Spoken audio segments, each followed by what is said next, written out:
Boa noite, seja bem-vindo a mais um encontro do SOS Depressão, nosso grupo de apoio e orientação. Aqui é o pastor Jean-Pierre, um dos pastores auxiliares aqui da igreja Família Debaixo da Graça, em Castanhal, no Pará. E você é muito bem-vindo nesse nosso encontro de hoje do SOS Depressão. Todas as terças-feiras nós temos encontros presenciais e também online do SOS Depressão aqui em Castanhal.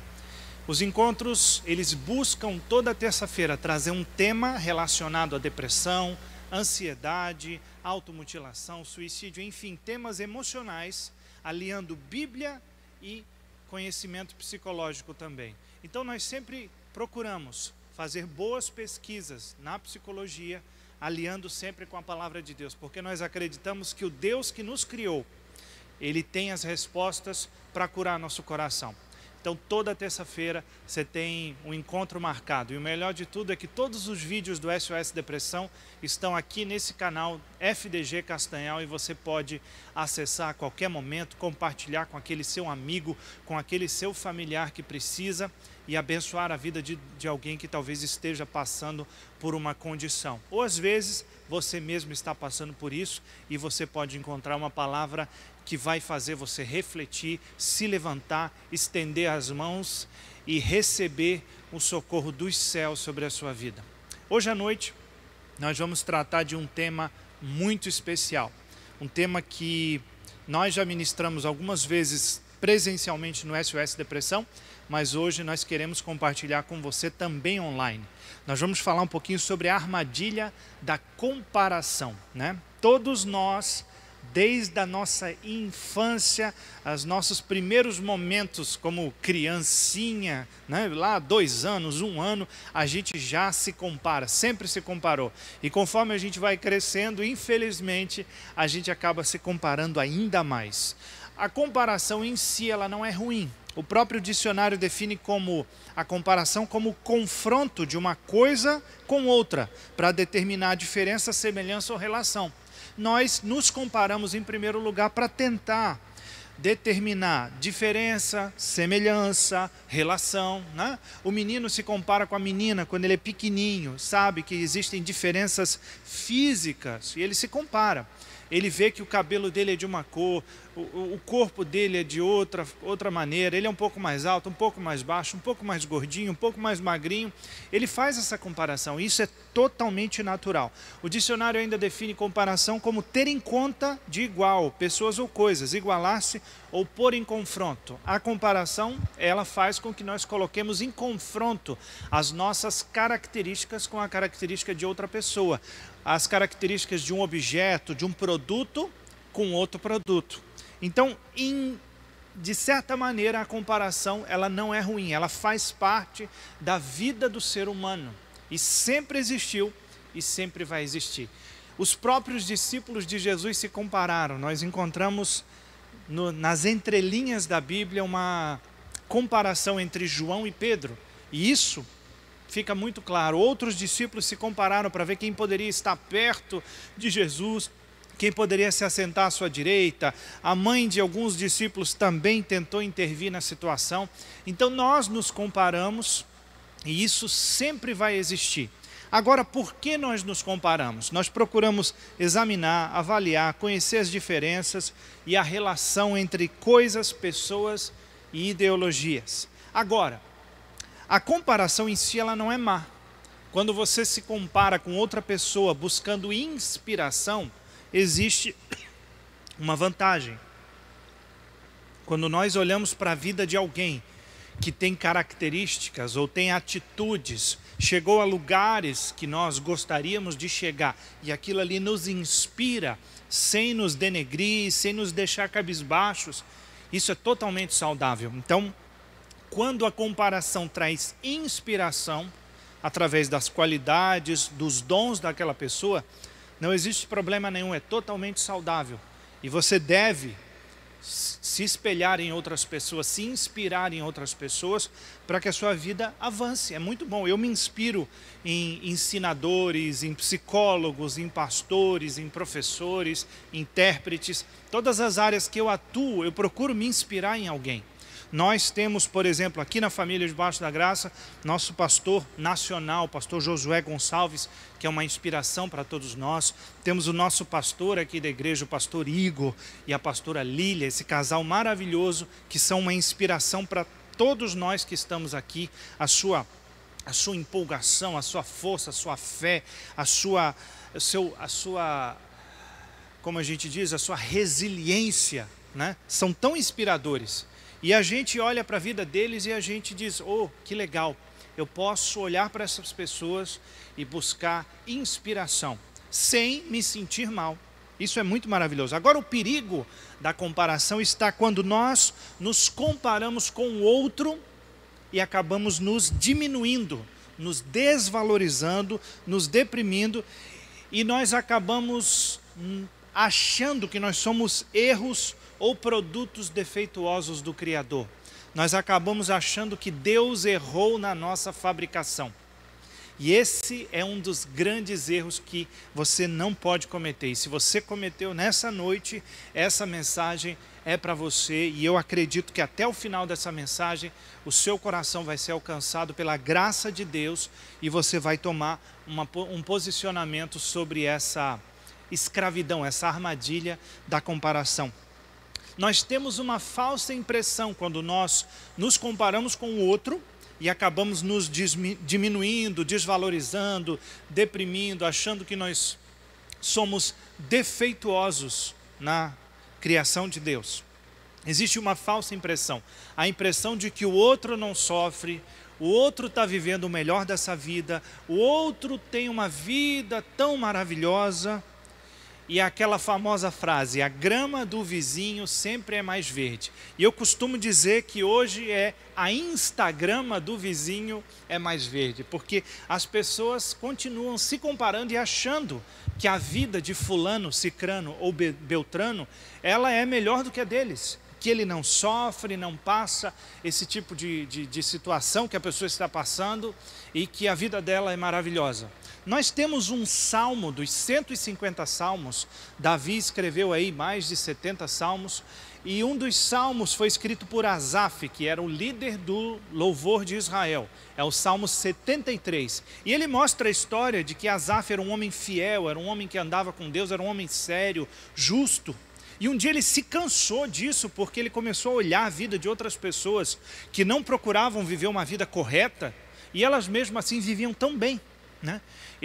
Ele começou a se comparar a vida dele com a vida do outro. Só que o desfecho, a virada da trama, lá no final do Salmo 73, é que ele, quando entrou na casa de Deus, ele viu o fim dessas pessoas. Ele entendeu como seria o fim dessas pessoas e não o começo. E é esse é o nosso grande problema, quando nós olhamos para a vida da pessoa superficialmente, como um iceberg. O iceberg, o que mostra em cima das águas, é apenas 10% do seu tamanho real. Aquela ponta que nós vemos no filme, né, o exemplo do filme Titanic, né, por exemplo, que tem um iceberg lá saltando para fora das águas, aquilo ali é apenas um pedacinho. É a famosa expressão, é apenas a ponta do iceberg. Essa pontinha do iceberg é apenas uma parte. E nós fazemos isso quando nós nos comparamos com as pessoas, quando achamos que a outra pessoa ela tem algo a mais do que a gente, ela vive uma vida melhor, ela está num mundo diferente e nós achamos sempre que a grama dela é bem mais verde do que a nossa. Mas o pior de tudo, como eu falei, que hoje nós não falamos mais que a grama do vizinho é mais verde. Nós acabamos, né, essa é uma expressão que eu costumo sempre usar, que a Instagrama do vizinho é mais verde. Porque as redes sociais, elas trouxeram uma propulsão maior para essa comparação. Trouxe ainda um aumento, né, um crescimento ainda muito maior dessa comparação. As pessoas estão se comparando muito mais. Ou seja, antes nós tínhamos algumas armadilhas, agora nós estamos cercados de armadilhas. As armadilhas estão dentro do nosso celular, que ele está na nossa mão o tempo todo. Agora nós temos uma facilidade maior de divulgar nossos vídeos, nossas fotos, nossos áudios, nossas músicas e opiniões. E isso é uma tentação irresistível. Pergunte para uma pessoa, você tem Instagram? Ela tem. Pergunte para outro, você tem Facebook? Tem. Dificilmente as pessoas não têm, são poucas as pessoas que não têm. Por quê? Nós temos essa necessidade de mostrar a nossa vida. E é muito sedutor, esse mundo é muito sedutor, porque ele pergunta quem é você, o que você tem feito de interessante, o que você tem feito para chamar a atenção de quem te segue ou apenas visita você nas redes sociais. Então, existe uma necessidade, esse mundo das redes sociais ele é muito sedutor, só que ele parece tudo muito bonito, né? Postar a foto do gatinho, a foto do prato de comida que você está comendo, a foto da viagem que você fez, a foto do seu namorado novo ou do seu casamento, isso tudo, não existe maldade nisso. Agora, uma coisa existem pessoas sofrendo por causa da comparação, que agora ficou aumentada. As pessoas sempre se compararam, como eu comecei falando no programa, mas agora é muito mais, por causa dessa facilidade que nós temos nas redes sociais. Nós temos uma necessidade de sermos amados, queridos e ter significado na vida. Um dos 4 medos mais comuns no mundo é de ter uma vida insignificante. Pessoas têm medo de a vida delas não representar alguma coisa, não ter um significado, não marcar ninguém, não chamar a atenção de ninguém, de você ser um total desconhecido. Esse é um grande medo que assola a humanidade. Medo da morte, medo do isolamento e o medo da insignificância. Pessoas têm medo disso. Por causa disso, esse novo modelo de interação social que vem se alastrando, né, há alguns anos já, começou com os comunicadores, né? A gente tinha na época MSN, ICQ, e depois foi crescendo e foram surgindo novas maneiras de nós compartilharmos a nossa vida, até chegou a época do Orkut, depois do Orkut veio o Facebook, e depois veio o Instagram, e assim nós estamos cada vez com mais opções de redes sociais para poder compartilhar a nossa vida. E esse novo modelo, ele acaba nos obrigando a viver de aparências. Infelizmente, nós acabamos aplicando filtros para a nossa vida, porque ninguém vai postar nas redes sociais, por exemplo, uma dor, né? Uma dificuldade. Ninguém vai postar a sua pior foto que você tirou no celular, a sua pior pose, a sua pior cara. Muito pelo contrário, as pessoas, eu não sei quanto a você, mas eu já desisti de pensar em imprimir qualquer foto minha, ou de pelo menos tentar organizar a quantidade de fotos e vídeos que eu tenho. Eu digo, não, vai ficar num universo paralelo, na nuvem, se couber na nuvem, porque é muita foto, né? Mas há pessoas que, por exemplo, tiram, sei lá, 50 fotos para achar uma boa, né?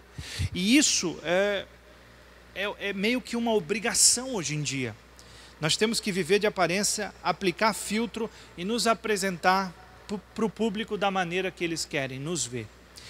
E eu posso garantir a você, não como psicólogo, porque eu não sou psicólogo, mas pelo testemunho, pelos depoimentos que eu tenho ouvido, pelo menos nesses 2 anos, mais de 2 anos de SOS Depressão, e aí quase 12 anos como pastor, como servo de Deus na igreja também, ouvindo pessoas dizerem, quando eu comecei a mergulhar e olhar a vida dos outros, eu comecei a achar a minha vida desinteressante.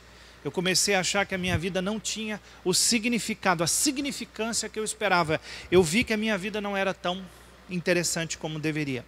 Agora, existe um ditado popular, uma frase que eu gosto muito, eu garanto a você que qualquer vídeo que você assistir sobre comparação, você vai acabar ouvindo essa frase em algum momento. Quando você se compara, você perde. Essa é uma verdade que nós não podemos esquecer quando se trata de comparação. Quando nós nos comparamos, nós perdemos. Por quê? Se nós nos comparamos para baixo, nós perdemos na inferioridade, naquele sentimento de inferioridade. Eu sou menor, eu não sei, eu não tenho, eu não posso. E começamos a nos autodepreciar.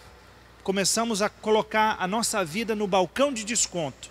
Começamos a dizer que nós não valemos tanto quanto nós realmente valemos. Se nós nos comparamos e nos colocamos acima das pessoas, nos sentimos superiores, nós perdemos também porque nós entramos no caminho do orgulho, da arrogância, da soberba. E a gente sabe que a soberba ela é tão ruim, que ela faz Deus lembrar do primeiro arrogante da história, que foi o próprio Satanás, né? O próprio diabo. Então, todas as vezes que nós nos sentimos superiores às pessoas, nós acabamos, né, levando Deus a se lembrar dele. E eu não sei quanto a você, mas coisa ruim é estar perto de uma pessoa arrogante, uma pessoa orgulhosa, uma pessoa soberba, uma pessoa que se sente melhor do que todos no lugar onde ela está. Então toda pessoa que se compara, ela perde.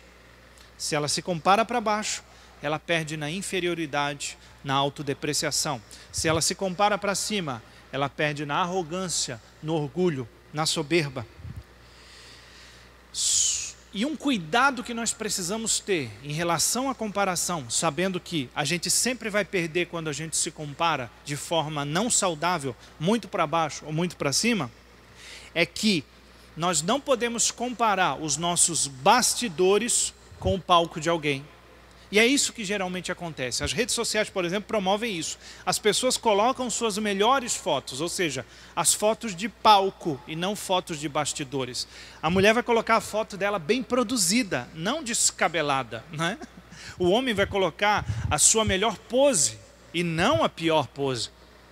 A melhor foto da viagem e não a foto da briga do casal lá naquela rua em Paris. Não, eles vão colocar aquele beijo debaixo da Torre Eiffel. Eles não vão colocar aquela briga que eles tiveram lá perto do Arco do Triunfo. Não, eles vão colocar a melhor foto. Então nós ali estamos na nossa vida comum, olhamos para aquela foto e dizemos: ai meu Deus, que vida miserável que eu tenho. Nos comparamos. Nós comparamos o nosso bastidor com o palco dos outros. Enquanto que muitas vezes os bastidores daquela viagem não é tão legal. Às vezes você está vivendo melhor dentro da sua casa. Então não compare os seus bastidores com o palco das outras pessoas. Comparar nos faz sentir ou superiores ou inferiores às pessoas. O pastor americano Craig Groeschel, ele diz o seguinte: comparar-se faz você se sentir superior ou inferior aos outros, e nenhum dos dois honra a Deus. Porque Deus criou a nossa vida de forma inigualável, insofismável, inconfundível e incomparável. Deus criou a nossa vida, nós seres humanos temos uma impressão digital que ninguém tem. Ninguém vai conseguir fazer um trabalho melhor do que você em ser você mesmo. Ninguém consegue substituir você. Você é insubstituível para Deus, porque você é um filho inigualável. Ele não criou outro filho igual, ele não criou um clone seu. Ele não criou um clone de você, filha. Você é incomparável. A comparação é um dos maiores obstáculos para a autoaceitação. Quando eu começo a me comparar, eu estou dizendo que eu não me aceito, que eu não gosto de mim, que eu não sou importante, ou que eu sou importante demais e que eu preciso ser melhor do que os outros, porque essa minha versão não é a minha versão, ou afinal seja a sua melhor versão. E esse é um problema seríssimo. Os efeitos danosos dessa comparação, primeiro, é o bloqueio do amor próprio. Você passa a não se amar mais. Você tem dificuldade para se amar, para se olhar no espelho e dizer: eu sou um presente de Deus para minha família, para os meus amigos, eu sou uma bênção de Deus, eu sou um filho de Deus, eu sou uma filha de Deus. Segundo, ele rouba a celebração das conquistas. Quando eu me comparo, eu não consigo celebrar as minhas conquistas. Sabe, você penteia o cabelo, você nunca vai estar feliz com aquele cabelo. Você faz a maquiagem, nunca vai estar feliz com aquela maquiagem. Vai comprar aquela casa, nunca está feliz porque fulano tem a casa com 25 quartos e a sua casa tem só 24 quartos. O seu celular é bom até que você olhe o celular do outro. Ah, o outro tem, o HD dele é diferente, ou a câmera dele é isso, tem mais megapixels, tem mais não sei o que, tem foco. E você começa a comparar essas coisas e começa a não celebrar as bênçãos que Deus coloca na sua mão. Você não começa a dar valor. Então, a comparação rouba a celebração das nossas conquistas. E ela também faz com que nós relativizemos tudo. A gente sempre vai dar uma causa para colocar um defeito na nossa vida. A gente sempre vai achar uma desculpa. Theodore Roosevelt, o 26º presidente dos Estados Unidos, ele diz o seguinte: a comparação é a ladra da alegria. Pessoas que se comparam geralmente são pessoas tristes, são pessoas desanimadas, são pessoas que não conseguem curtir a vida da melhor maneira possível, não conseguem celebrar a bênção de estar vivo, a bênção de ter saúde, a bênção de poder comer um prato de comida, de poder vestir uma roupa, de poder entrar num carro ou andar de bicicleta ou fazer um passeio. Elas não conseguem celebrar, por quê? Elas estão se comparando. O pastor americano ainda, Craig Groeschel, ele também diz: onde a comparação começa, o contentamento acaba.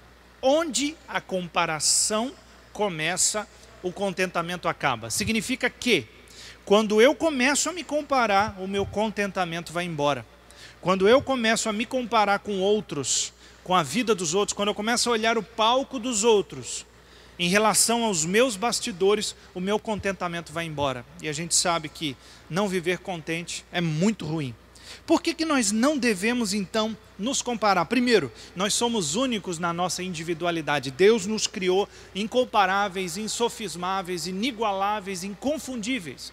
A Bíblia diz que nós somos, Efésios capítulo 2, verso 10, diz que nós somos feitura de Deus. Essa palavra grega é poema, que significa poema. Deus nos criou como obra-prima das suas mãos. Não existe outro Jean Pierre de Freitas, só existe eu, não adianta.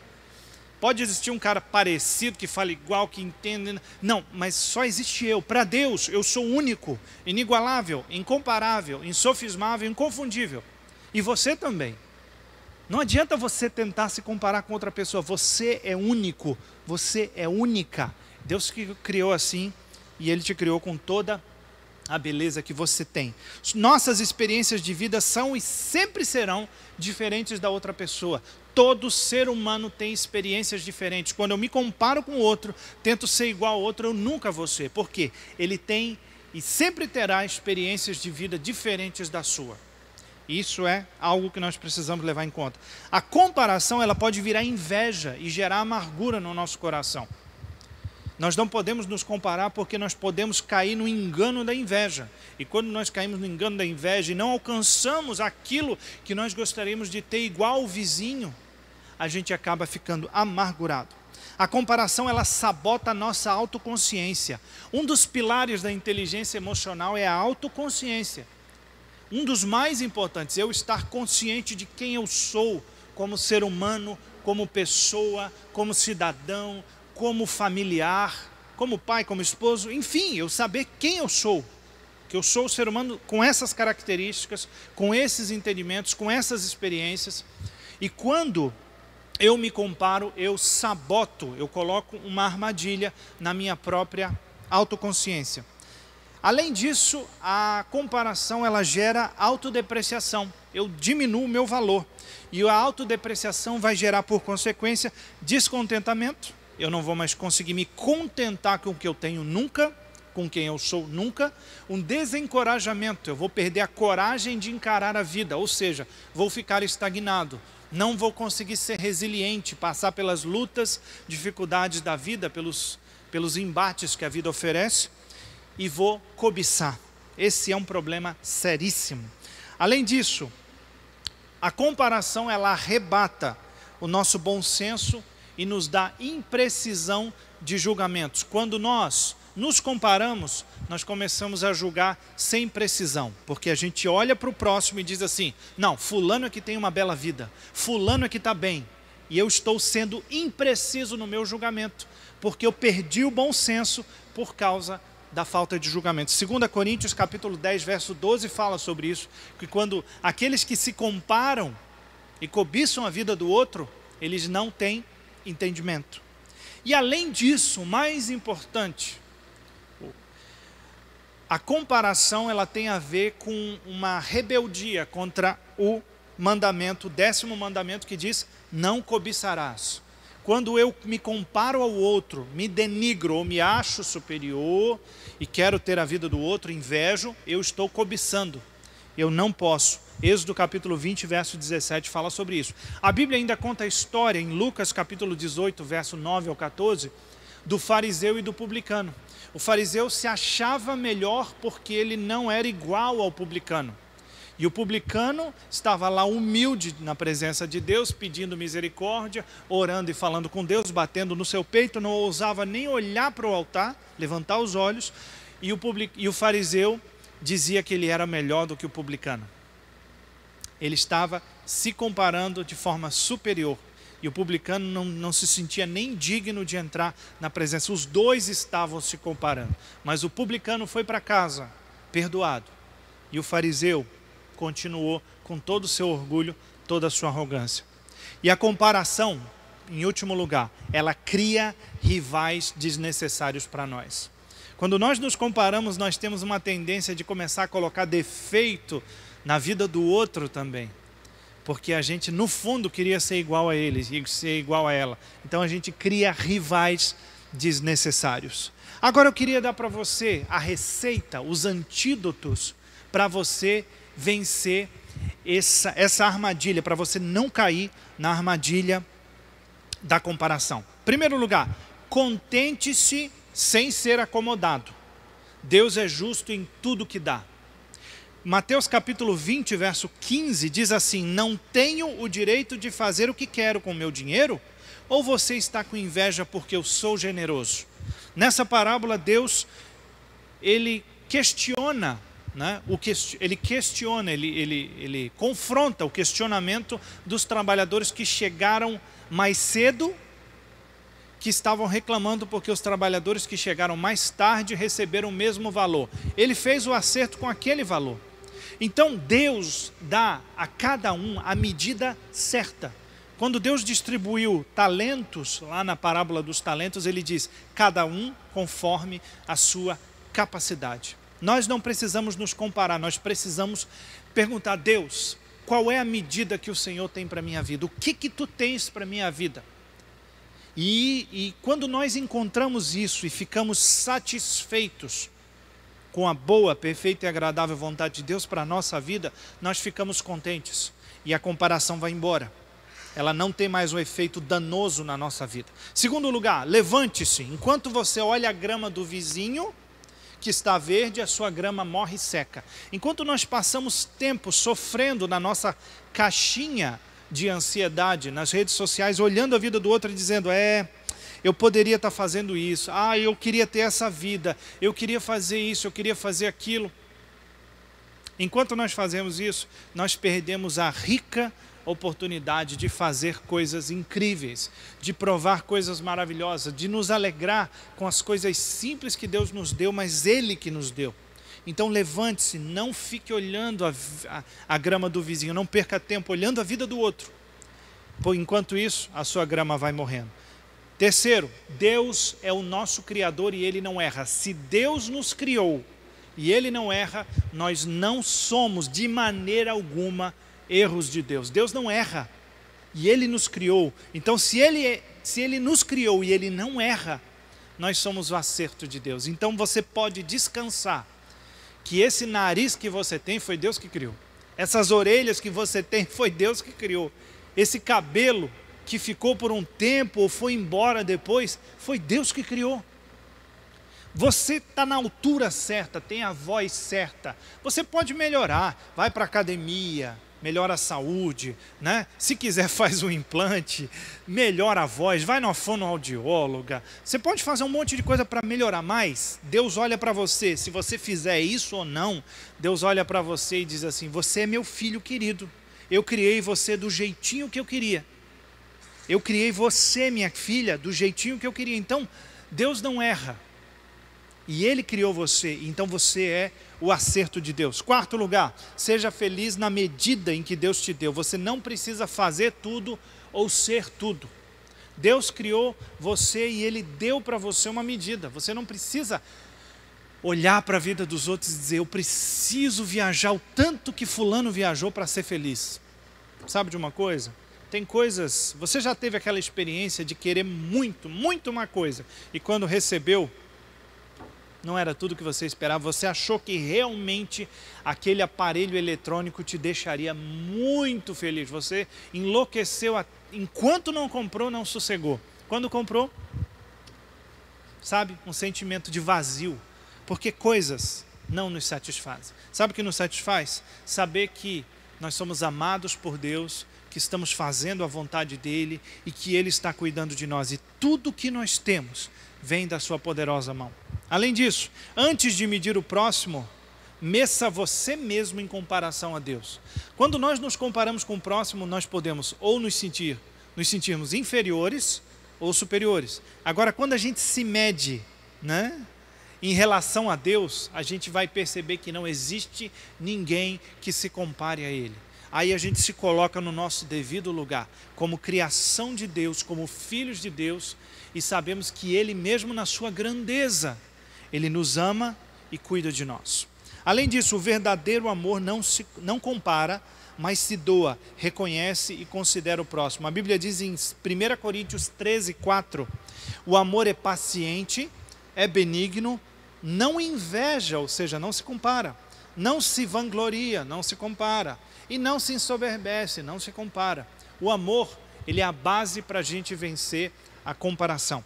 Em nossa sociedade, comparar-se competitivamente é normal. No reino de Deus, não. A própria Bíblia diz que o maior vai ser servido pelo menor. Que o maior no reino é aquele que serve mais, é aquele que ajuda mais, aquele que se submete mais, aquele que se humilha mais. Então, o reino de Deus é uma contracultura. A cultura que se estabelece nesse mundo, que diz que você precisa ser o melhor. Hoje todo mundo quer ser master, todo mundo quer ser super, todo mundo quer ser hiper, né? Todo mundo quer ser masterchef. Então quem é que vai trabalhar? Se todo mundo for masterchef, todo mundo for 5 estrelas Michelin, quem é que vai trabalhar nesse restaurante? Se todo mundo quer ser masterchef. Isso se espalha em todas as sociedades e tem afetado a conhecida geração de millennials, né? E vem aí a geração Y também. Isso é um problema seríssimo. E além disso, Deus colocou um antídoto para a comparação num lugar bem visível. Sabe onde? No nosso corpo. Olha o que diz 1 Coríntios, e eu já vou encerrar já com isso aqui. 1 Coríntios capítulo 12, verso 4 diz assim: há diversidade de dons, mas o Espírito é o mesmo. Verso 12: assim como o corpo é um e tem muitos membros, e todos os membros sendo muitos formam um só corpo, assim é Cristo também. Versículo 14: ora, o corpo não é um só membro, mas muitos. Se o pé disser, porque eu não sou mão, não sou do corpo, não será por isso do corpo? E se a orelha disser, porque eu não sou olho, não sou do corpo, não será por isso parte do corpo? Se todo o corpo fosse olho, onde estaria o ouvido? Se todo fosse ouvido, onde estaria o olfato? Mas Deus colocou os membros no corpo, cada um deles como quis. Imagine se o seu joelho amanhã acordar depressivo, triste, dizendo, eu queria ser uma orelha. O que você vai dizer para ele? Deixa de ser, né? Vamos dizer bem paraense aqui, deixa de ser besta. Para com isso. Não faça isso. Você é joelho, né? Mas nós queremos viver a vida de outras pessoas. Nós fazemos isso. Nós fomos chamados para ser joelhos e nós queremos ser orelha. Nós fomos chamados para ser orelha e nós queremos ser nariz. Nós fomos chamados para ser nariz e nós queremos ser um mindinho. E nós não precisamos disso. O nosso corpo funciona perfeitamente quando gasta o olho, né? Quando gastam os olhos, a orelha e o nariz entram em ação para segurar o óculos. Eles contribuem para que o outro continue. Isso é tão importante. E por último, para encerrar, a gratidão é o caminho para a libertação da comparação e o caminho para a satisfação em Deus. 1 Tessalonicenses 5,18 diz, deem graças em todas as circunstâncias, pois essa é a vontade de Deus para vocês em Cristo Jesus. Quando nós começamos a ser gratos pelo que Deus faz na nossa vida, por quem somos, Senhor, obrigado pelos meus joelhos, Senhor, obrigado pelos meus braços, obrigado pelos meus olhos, pelo meu coração, por tudo que eu tenho e tudo que eu sou. Quando nós começamos a ser gratos, nós paramos de nos comparar e vem o contentamento. Lembra que eu falei a palavra do pastor Craig Groeschel, americano lá? Ele disse que onde a comparação começa, o contentamento acaba. E eu termino com uma frase dele também. Ele diz: ser obcecado pelo que as pessoas pensam ao seu respeito é o caminho mais rápido para você esquecer do que Deus pensa ao seu respeito. Quanto mais eu me preocupo com o que os outros pensam ao meu respeito, se eu sou suficiente ou não para as outras pessoas, se eu sou importante ou não para as outras pessoas, eu esqueço de como eu sou importante para Deus e quantas coisas Ele já fez por mim. Então eu quero convidar você aí na sua casa, você que tem vivido, tem se comparado com outras pessoas, tem olhado a vida de outras pessoas, tem passado o dia rolando telas e se comparando com outras pessoas, tem sido talvez denegrido por familiares, por amigos, aquelas conversas de família, aonde você se sente o patinho feio, aonde você se sente a mais feinha da família, a mais burrinha da família, tem recebido apelidos, né, pejorativos, tem sido humilhado, humilhada. Nessa noite eu quero dizer para você que existe um Deus nos céus que te ama. E eu volto a dizer, e é libertador, e eu volto a dizer para você, Deus te criou e Ele não erra. Se Ele te criou e Ele não erra, você é a perfeição de Deus. Acredite ou não, você é a perfeição de Deus. Deus criou você do jeitinho que Ele queria. Você pode se denegrir, se depreciar, se colocar na prateleira de desconto na vida, na estante da vida como um vaso rachado. Mas Deus olha para você e diz: meu filho lindo, minha filha linda. Então nesse dia, nesse momento, eu quero convidar você a colocar a mão no seu coração, aonde você estiver, não importa o tempo que você esteja assistindo essa mensagem, eu quero convidar você a colocar a mão no seu coração e dizer: eu sou importante para Deus. E pedir perdão a Deus nesse momento, por todas as vezes que você se comparou e esqueceu como Ele é bom com você e como Ele te ama e como você é a perfeição de Deus. Ore comigo nessa hora. Pai, em nome de Jesus, eu oro por todos esses que me assistem nesse momento, ou que resolveram assistir depois de muito tempo essa mensagem, e que cada palavra nessa mensagem tenha falado aos corações deles.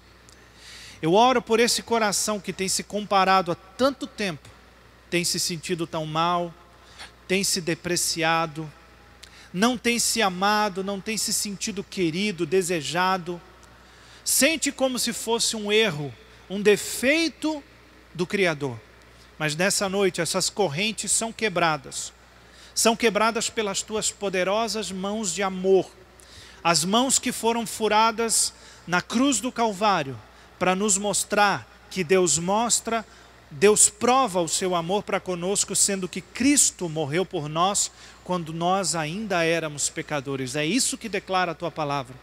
Senhor, eu declaro um rio de amor, um abraço do Espírito Santo aconchegante nesse homem, nessa mulher que me ouve nessa hora, que me assiste nessa hora, e que toda comparação vá embora e permaneça apenas o sentimento de que eles são filhos e são filhas, amados e desejados, queridos, e eles são a perfeição do Senhor, o lindo poema do Senhor escrito para que muitas pessoas possam ler. Cura esse coração nesse momento, nessa hora que ele ora comigo, que ela ora comigo. É o que eu te peço e te agradeço desde já pelo teu amor e por nos amar e nos fazer cada um diferente um do outro, mas ao mesmo tempo todos amados. O teu desejo é uma grande família com muitos filhos, todos parecidos com Jesus. Que nós sejamos esses filhos, Pai. Nós oramos no nome de Jesus. Amém. Se essa mensagem falou com você, compartilhe com alguém.